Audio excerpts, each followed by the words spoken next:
अस्सलाम वालेकुम, मैं हूं एजाज भट्ट और मेरे साथ हैं मोहम्मद तैयब इस्लाम। सबसे पहले बात करेंगे आज पीसीबी के हवाले से कि कुछ प्लेयर्स ने जो है वो डिमांड्स किए हैं पीसीबी के साथ। वो डिमांड्स क्या हैं उसके बारे में आपको बताएंगे।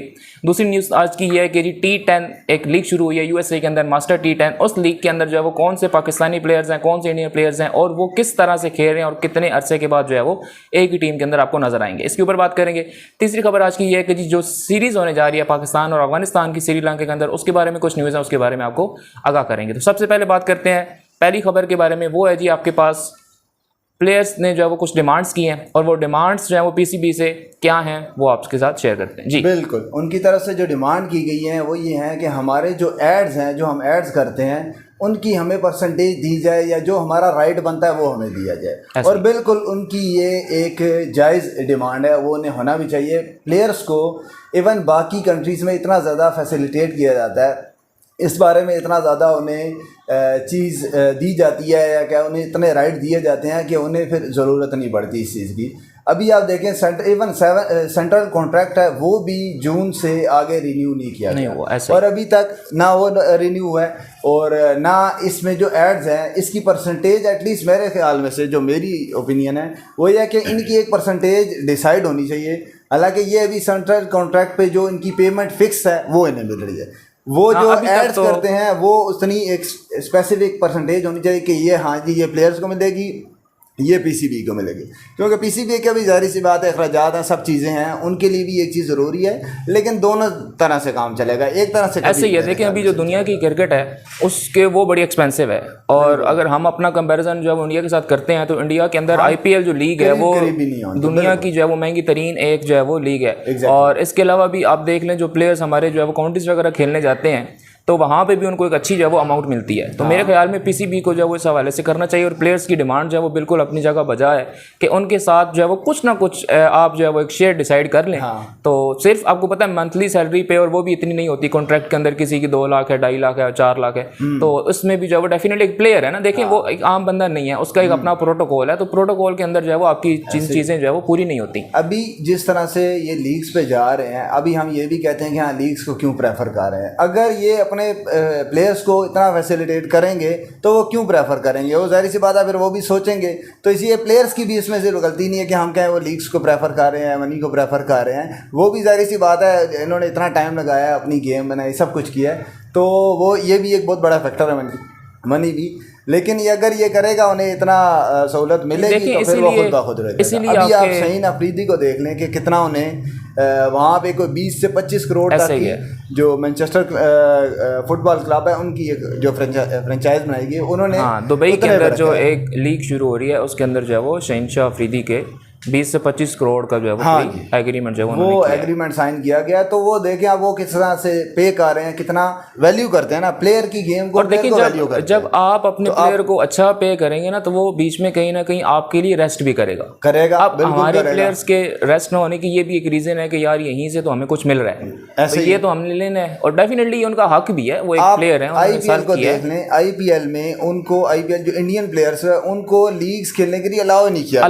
देखिए क्यों नहीं किया गया और प्लेयर्स भी क्यों नहीं डिमांड करते हम जाएं, क्यों? क्योंकि उनको पे इतना ज़्यादा किया जाता है, इंडिया प्रीमियर लीग के अंदर उनको इतना मिल रहा है। आप सिंपल इस बात से अंदाजा लगाए कि उनकी जो अभी वुमेन क्रिकेट जो आईपीएल हुई है उसमें जो प्लेयर को आई थिंक उनकी कोई जो प्लेयर है, इंडियन के प्लेयर है, उसको 2 करोड़ पे उसको एग्रीमेंट साइन किया गया। ठीक है, अब ये यहाँ पे देखो तो पाकिस्तान का जो सुपरस्टार हैं जो क्रिकेट जो बाबर आजम है उसको इसके अराउंड मिल रहा है, नहीं मिलती। तो बात ऐसे है वो भी वो कितना ज़्यादा बेकार है वुमेन का। लेकिन तो छोड़ दो, पाकिस्तानी वुमेन के लिए खुशखबरी ये है कि जी पीसीबी ने जो है वो ऐलान किया है कि जी हमारे मेल और फीमेल जो प्लेयर्स हैं उनका जो पैकेज है, पे पैकेज वो एक कर दिया। अच्छा, वो सेम कर दिया। ये तो अच्छी बात है कि उनके लिए भी एक बूस्टअप है कि हाँ। नहीं तो आप ये सोचें कि हमारे मेल प्लेयर्स को इतना नहीं मिलता था तो फीमेल्स को बेचारों को क्या मिलता होगा, तो इसीलिए तो हमारी क्रिकेट जो है वो ऊपर नहीं आती। दोनों का साथ किया मेरे ख्याल में से मेल का कम ना कर दें। हाँ, कम ना कर दें, ये भी हो सकता है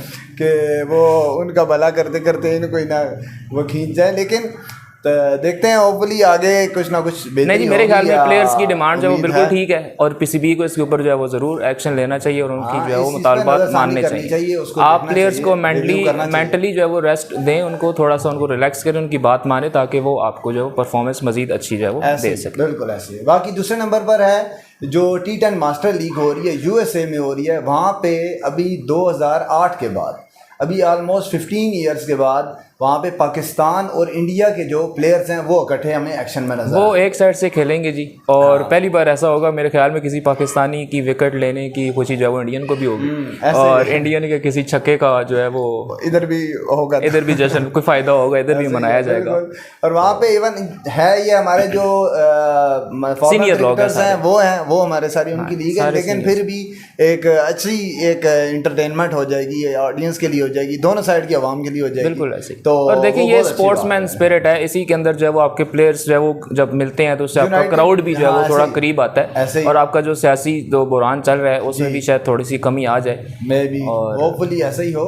तो बाकी ये बड़ी अच्छी एक लीग, पर ये भी मेरे ख्याल में यूएसए ने पहली बार को अच्छा काम किया कि पाकिस्तान और इंडिया को जो है उन्होंने इकट्ठा कर दिया, और उनके प्लेयर्स। और मजे की बात ये है, देखें टोटल 6 टीमें, 3 के कैप्टन पाकिस्तानी है और 3 के इंडियन है। हाँ जी बिल्कुल, पाकिस्तान के तो शायद अफरीदी है, मतलब उन्होंने बैलेंस किया, उन्होंने सोचा होगा कि पहले एक बार हमसे बैलेंस नहीं हुआ था जब हमने डिवाइड किया था, तो अब वो जो है वो बैलेंस कर रहे हैं वो चल। हाँ वाकई, पहले तो यार वो तो ब्रिटिश थे, लेकिन फिर भी एक चलो पहली बार आएंगे। तीसरी खबर आज की ये है कि नाजरीन, पाकिस्तान और अफगानिस्तान की सीरीज जो है वो शुरू होने वाली है। उसके अंदर क्या होगा, प्लेयर्स की हमारी जो परफॉर्मेंस या जो उनकी फिटिंग है वो किस लेवल तक है, और जो श्रीलंका के अंदर जो है ये जो टिकट वाला जो हुआ है इस पे क्या आप कहते हैं? अच्छा, टिकट का मैं बड़ा हैरान हुआ कि टिकट उन्होंने फ्री कर दिया। बताओ कि कोई भी जो भी आपके पास आएगी, वहाँ पे ऑडियंस होगी, वो आवाम होगी, वो बिल्कुल उन्होंने फ्री कर दिया। उसकी एक वजह ये भी समझ में आती है, लेकिन श्रीलंका का जो वीज़ा है वो फ्री नहीं है, वो फ्री नहीं है, इसलिए व्यूअर्स आप तो बिल्कुल भी और हम भी बिल्कुल भी रिलैक्स ना हो, कुछ ना हो कि वरना हमने सबसे पहले सोचा था कि मैच देखने जाएंगे, बिल्कुल बाद में पता चला तो कोई बात नहीं, होप सो आगे क्या अब तक कुछ वीज़ा भी फ्री हो जाए।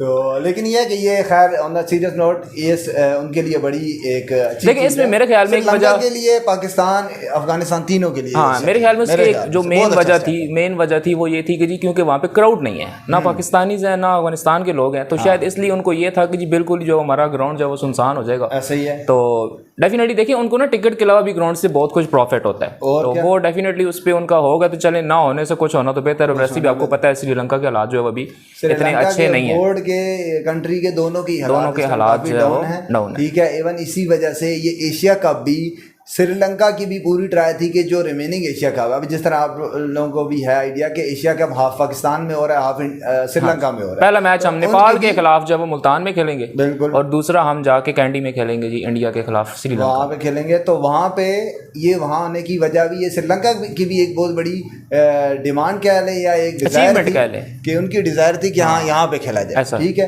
तो वो यही वजह है कि उनके जो मतलब एक तरह का डाउनफॉल चाह रहा है, इवन उनकी क्रिकेट का भी चल रहा है, उनके प्लेयर्स भी काफी मसला जब से श्रीलंका जो है, वरना आपके क्या कहते हैं मिलिंगा, लसित मलिंगा, मुरली धनिया, ये बड़े बड़े प्लेयर्स गए हैं, उसके बाद उनका एक तरह का काफ़ी हद तक डाउनफॉल हो गया।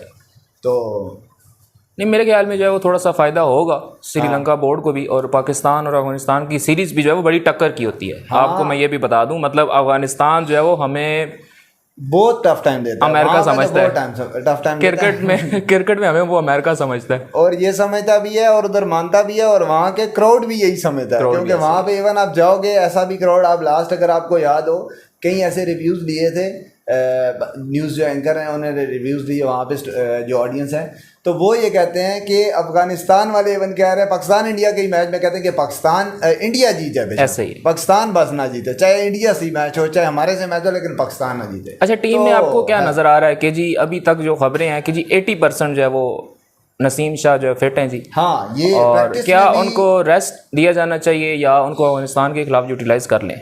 मेरे ख्याल में से तो अगर वो फुली फिट नहीं है तो फिर आप रेस्ट की तरफ जा सकते हो, ठीक है, क्योंकि मेरे ख्याल में से हमारी पहली प्रायोरिटी जो है ना वो एशिया कप है जो कि करीब है। बाद में वर्ल्ड कप भी ऑब्वियसली है, लेकिन पहली प्रायोरिटी एशिया कप है।